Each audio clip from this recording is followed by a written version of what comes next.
بسم اللہ الرحمن الرحیم۔ دوستو، اگر آپ کی کوئی دعا قبول نہیں ہو رہی، بار بار ناکامی ہو رہی ہے اور ہر راستہ بند ہو چکا ہے، تو آج کی یہ ویڈیو آخر تک ضرور دیکھیں، کیونکہ آج میں آپ کو ایک ایسا وظیفہ بتانے والا ہوں جو منگل کے دن کیا جائے تو اللہ کے حکم سے فوراً اثر دکھاتا ہے۔ جی دوستو، بہت سے لوگ شکایت کرتے ہیں کہ ہم وظیفے کرتے ہیں لیکن اثر نہیں ہوتا، لیکن آج کا عمل مختلف ہے۔ یہ عمل ایک ایسا مجرب عمل ہے جو اگر یقین کے ساتھ کیا جائے تو آپ خود حیران رہ جائیں گے۔ اب آپ نے کیا کرنا ہے، غور سے سنیے گا۔ سب سے پہلے منگل کے دن عشاء کی نماز کے بعد اکیلے بیٹھ جائیں، بالکل جو ہے وہ اپنی توجہ اللہ کی طرف کر لیں، اور اب آپ نے 3 مرتبہ جو ہے درود شریف پڑھنا ہے۔ بہت ہی آسان سا میں آپ کو عمل بتا رہا ہوں، لیکن اس کا رزلٹ ہے، جو اس کے فوائد ہیں، وہ بہت ہی زیادہ ہیں۔ انشاءاللہ جب آپ اس عمل کو کرو گے تو آپ خود بتاؤ گے۔ اب آپ نے 3 مرتبہ درود شریف پڑھ لیا، اس کے بعد یا اللہ یا رحمان یا رحیم، اس کی ایک تسبیح پڑھنی ہے، ٹھیک ہے؟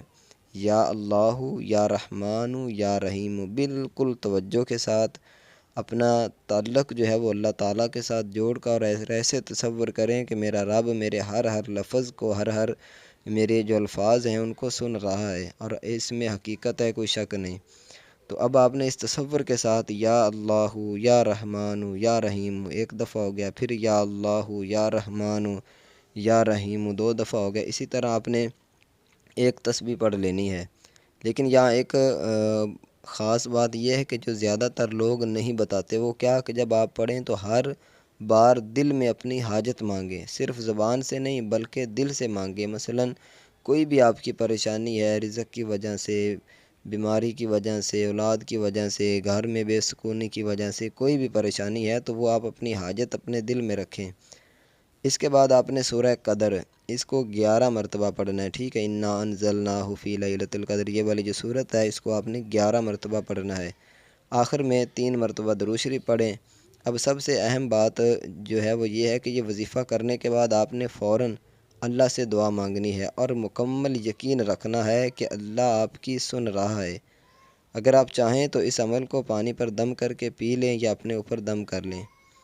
دوستو، بہت سے لوگوں نے اس عمل کو کیا اور حیران کن نتائج الحمدللہ دیکھیں۔ کسی کا رزق کھل گیا، کسی کی بندش ختم ہو گئی، اور کسی کی مشکل آسان ہو گئی، لیکن شرط ایک ہی ہے، یقین، صبر، اخلاص۔ یعنی آپ نے یقین کرنا ہے، صبر کرنا ہے، اخلاص کے ساتھ آپ نے اس عمل کو کرنا ہے۔ یہ عمل آپ نے کم از کم 3 منگل تک کرنا ہے۔ مثلا آج منگل کے دن آپ نے کیا، پھر اگلا جب منگل آئے تو اس وقت پھر آپ کریں، جب اگلا منگل آئے تو اس دن پھر آپ کریں۔ انشاءاللہ پہلے ہی دن آپ کو بہتری محسوس ہوگی۔ اگر آپ بھی چاہتے ہیں کہ آپ کی مشکل حل ہوئے تو کمنٹ میں اس وظیفے کو آپ ضرور کیجیے گا، اور کمنٹ میں یا اللہ ضرور لکھیے گا۔ ویڈیو کو لائک بھی کریں اور چینل کو سبسکرائب بھی ضرور کریں۔ اللہ تعالیٰ آپ کی ہر جائز حاجت پوری فرمائے، آمین۔ جزاک اللہ خیرہ۔